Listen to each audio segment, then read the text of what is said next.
ხო. 10-11 და 12 ივნის ახალციხეში გაიმართება ხალიჩების საერთაშორისო ფესტივალი რაბათი. ჩვენი სტუმრები არიან ანა რაბოშენკო, საქართველოს კულტურისა და ძეგლთა დაცვის სამინისტროს კულტურის პოპულარიზაციისა და რეგიონული პროგრამების დეპარტამენტის დირექტორი და ირინა კოშორიძე, ხალხური და გამოყენებით ხელოვნების მუზეუმის დირექტორი. დილამშვიდობისა, ძალიან დიდი მადლობა, რომ მოხვედით. რაც გადავხედე პროგრამას, ძალიან დატვირთულია და გარდა მრავალფეროვანი ხალიჩებისა იქნება მუსიკაც. თუმცა სულ თავიდან დავიწყოთ. საერთაშორისო ფესტივალი რამდენიმე ქვეყნის 40-მდე წარმომადგენელი მონაწილეობს ამ ფესტივალში. იდეა როგორ გაჩნდა, რომ ესეთი საერთაშორისო მასშტაბის უნდა ყოფილიყო და მხოლოდ ქართული ხალიჩები არ უნდა ყოფილიყო? ალბათ პირველ რიგში იქნება გამომდინარე ვისაუბროთ, რომ ეს არის რაბათი და ეს არის რეგიონი საქართველოს. მოგეხსენებთ, რომ ბათუმში თან ეს ყველაფერი ტარდება ჩეკინ ჯორჯიას პარკლებში. მოგეხსენებათ, რომ ამ მასშტაბური პროგრამის პარკლებში, ბათუმში და ასე თუ ისე თბილისში და ცოტა ქუთაისში და სხვა ადგილებში რაღაცა ხდება. რაბათი კი არის უკვე რამდენიმე წელია რესტავრირებული, იყო არაერთი მცდელობა ამის გაცოცხლების, მაგრამ სამწუხაროდ ეს ყველამ ვიცით, რომ ნაკლებად არის რეალიზებული ამ ეტაპზე. შესაბამისად, აქედან გამომდინარე დავიწყეთ ფიქრი, როგორ შეიძლება დაიტვირთოს ეს სივრცე, იმიტომ რომ არის უკვე ასე თუ ისე არსებობს და საჭიროებს რაღაცა ფუნქციურ დატვირთვას.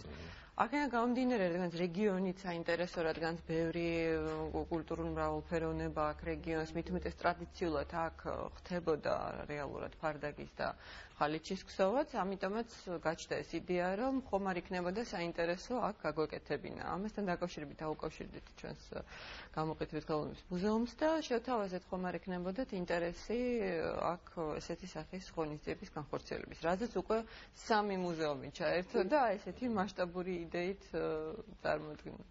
რაც არის შემორჩენილი, ბოდიში, რაც არის შემორჩენილი ეს ხელით ნაკსოვი ხალიჩები?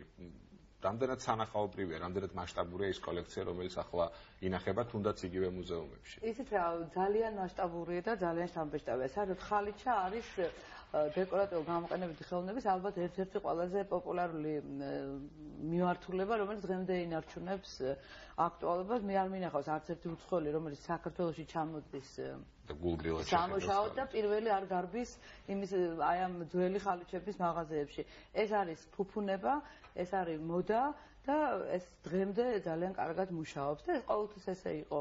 შუა საუკუნეებიდან დაწყებული ხალიჩა იყო ფუფუნების საგანი, მას ჰქონდა გარკვეული ფუნქცია, რომლითაც რანგირება ხდებოდა იგივე სამეფო კარზე. დასავლეთში და აღმოსავლეთში სხვადასხვა ეს არ იყო ის, რომ მხოლოდ აღმოსავლეთში და მუსლიმანურ სამყაროში იყო. რაც შეეხება საქართველოს, ჩვენთან ძალიან დიდი და საინტერესო კოლექციებია ნებისმიერი ხალიჩური ნაწარმის შემორჩენილი ეროვნულ მუზეუმში და სხვა მუზეუმებში და რატომ? იმიტომ რომ თბილისი ისტორიულად იყო საერთაშორისო ხალიჩების ვაჭრობის ცენტრი. ყველა ძველი ხალიჩა, რომელიც არის ძალიან საინტერესოა, რომ ჩვენთან საქართველოს ტერიტორიაზე აღმოჩენილია და ეს ინახება ზუსტად სამცხე-ჯავახეთის მუზეუმში, რომელიც ასევე არის თანამონაწილე ამ ჩვენი ფესტივალის. მე-12 საუკუნის ხავიანი ხალიჩის ფრაგმენტი არის აღმოჩენილი, რომელიც ვანის ქვაბებშია აღმოჩენილი. ეს არის სამონასტრო კომპლექსი და მოგეხსენებათ ვანის ქვაბებში პირველი ვეფხისტყაოსნის სტროფებიც იქ არის აღმოჩენილი. ამავე დროს მე-14 საუკუნის ხალიჩური ნაწარმის ფრაგმენტები აღმოჩენილი.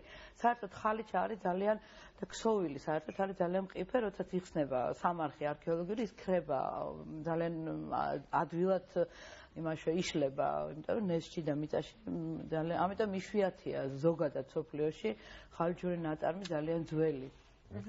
ირანელი რეჟისორ მოხსენ მაჰმალბაფის ფილმი გამახსენდა გაბეს სპარსული ხალიჩა, სადაც ეს რაღაცა ყოფილი დეტალები გადადის ხალიჩაზე, ანუ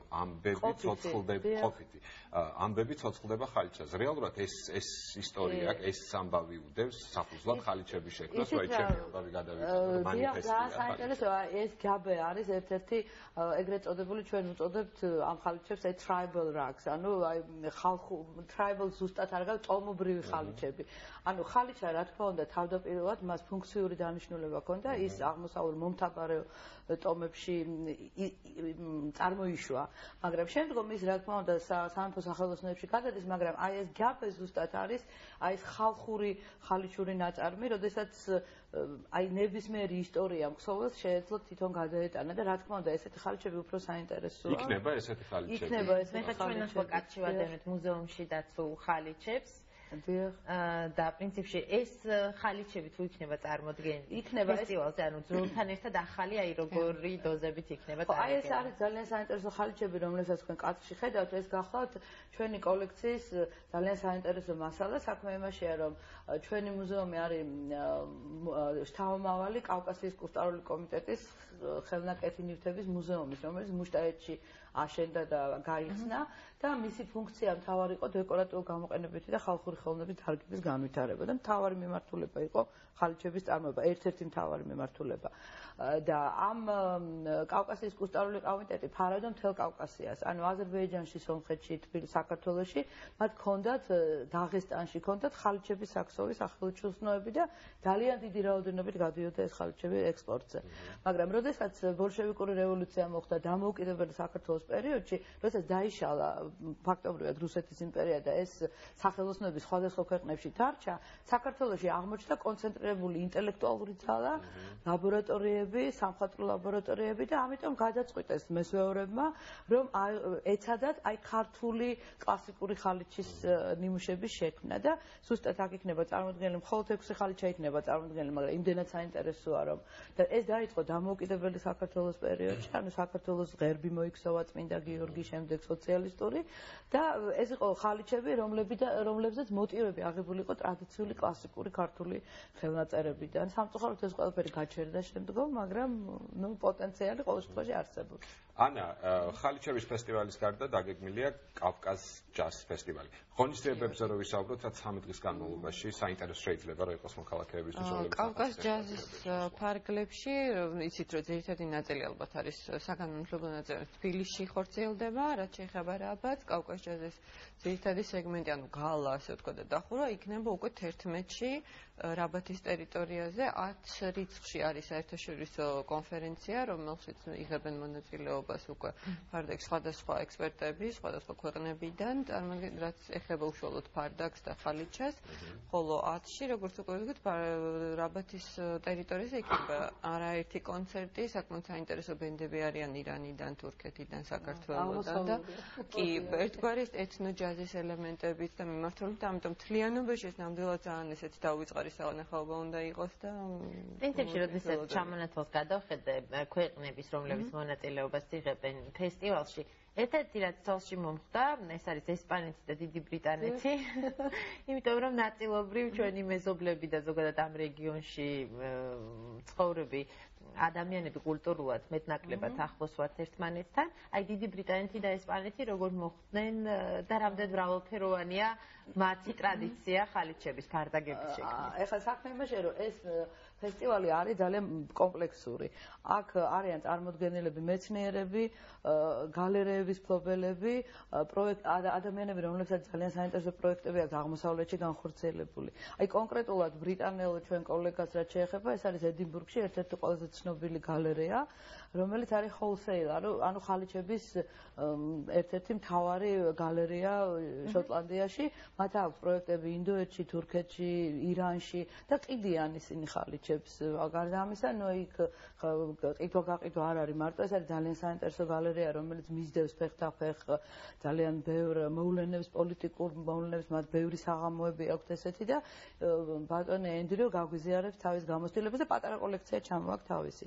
რაც შეეხება ლალა და დიოს, ის გახლავთ ქსოვილების საერთაშორისო ასოციაცია ევროპული, რომლის პრეზიდენტიც გახლავთ ლალა და დიოსი და ის მუშაობს ინდიგოზე და ტექსტილის ხელოვნებაზე და მოგეხსენებათ ეს ორგანიზაცია აერთიანებს ძალიან ბევრ მსოფლიოს სხვადასხვა ექსპერტებს და ის წაიკითხავს ზუსტად მოხსენებას იმის შესახებ, თუ რა მნიშვნელობა აქვს აი ასეთ ქვეყნებში აღმოსავლეთში, ვთქვათ სამხრეთ ლათინურ ამერიკაში აი ხელით ნაქსოვი ხალიჩების სოციალური მნიშვნელობა რა არის ამ ხალიჩების ქსოვის, იმიტომ რომ ეს სოციალური პროექტებიც არის, იმიტომ რომ ამ პროექტებით საქმდება ძალიან ბევრი ადამიანი, ხო? აი ესეთი ფესტივალში მონაწილეობს სხვადასხვა მუზეუმი, ერთ-ერთი არის აბრეშუმის მუზეუმი. რა ფორმით იქნება აბრეშუმის მუზეუმი წარმოდგენილი? აბრეშუმის ხალიჩებიც ან ხალიჩური ნაწარმიც არსებობს? აი ეხლა ხედავთ თქვენ კადრში აბრეშუმის მუზეუმს აქვს შესანიშნავი კოლექცია მე-19 საუკუნის ჯეჯიმების, რომელიც არის აბრეშუმისა და შალის სინთეზი. აბრეშუმის მუზეუმიც არის ერთ-ერთი უძველესი მუზეუმი საქართველოში. ის ამ კოლექციას წარმოადგენს და ამავე დროს აბრეშუმის მუზეუმის გუნდი არის ალბათ ერთ-ერთი ყველაზე ძლიერი საგანმანათლებლო პროგრამებში და ისინი აკეთებენ city games, flash mobs, ძალიან მრავალფეროვან საგანმანათლებლო პროგრამებს. არა მარტო, აი ხედავთ თქვენ ახლა ზუსტად აი ამ ჯეჯიმების კოლექციას, რომლის ნაწილიც იქნება წარმოდგენილი და ეს ჯეჯიმი ხალიჩაა რეალურად? ჯეჯიმი არის ხალიჩის ნაირსახეობა, ზოლებიანი ხალიჩის ნაირსახეობა, მას აქვს დეკორატიული ფუნქციები და მნიშვნელობაც და რა თქმა უნდა, აბრეშუმით ნაკსოვი ხალიჩები რამდენიმე ნიმუში აქვთ მათ მუზეუმში, მაგრამ ნუ ახლა წარმოდგენილი არ იქნება, გამომდინარე იქიდან რომ ძალიან მცირე დრო არის. 3 დღეა ფაქტურად ეს ფესტივალი, მაგრამ ყველა შეუძლიათ მუზეუმში ნახონ ეს ნიმუშები. ძალიან მნიშვნელოვანი არის ის, რომ ნუ ჯერ ერთი უკვე მოვიხიბლეთ, მე მგონი მეც და შენს ფესტივალით, აი ესე საუბრით და წარმომიდგენია რა საინტერესო იქნება. იქ ყოფნა, რამდენიც ჩვენ ვიცით, ანა თბილისიდან ჩასვლა იქნება უფასო. მხოლოდ თბილისია ის ლოკაცია, საიდანაც ავტობუსები მოსატივლი. ამ ეტაპზე კი, რადგან ეს პირველი ფესტივალია, ცოტა ისეთი დრო ქონა ამ ყოველთვის ორგანიზების, რამოდენიმე ავტობუსი იქნება, რომელიც გავადიილით ვარდების მოედნიდან და 10 საათზე და საღამოს ასევე დაბრუნდება. გარდა ამისა, შაბათი კვირაა და ვინმეს თუ აქვს სურვილი, ბუნებრივია, იქ არის ძალიან ბევრი ლოკაცია მიმდებარე ტერიტორიაზე, ბორჯომი, ბაკურიანიც, თვითონ ახალციხეშიც არის ძალიან ბევრი ისეთი სასტუმრო სხვადასხვა დონის და აბასთუმაშიც ბოლო-ბოლო, ანუ დარჩენის შესაძლებლობა ასევე არის. რაც სამნიშნელოა, ჩვენ ძალიან გვინდა, რომ ეს ღონისძიება გახდეს ყოველწლიური. დიდი იმედი გვაქვს, რომ ეს გაფართოვდება, უფრო გაიზრდება და შესაბამისად სხვა მასშტაბსაც შეიძლება. თამარია, როგორ ჩაივლის პირველად მოეწონება თუ არა სტუმრებს და მონაწილე ქვეყნებს, რომ ასევე ადგილობრივ მონაწილეობენ.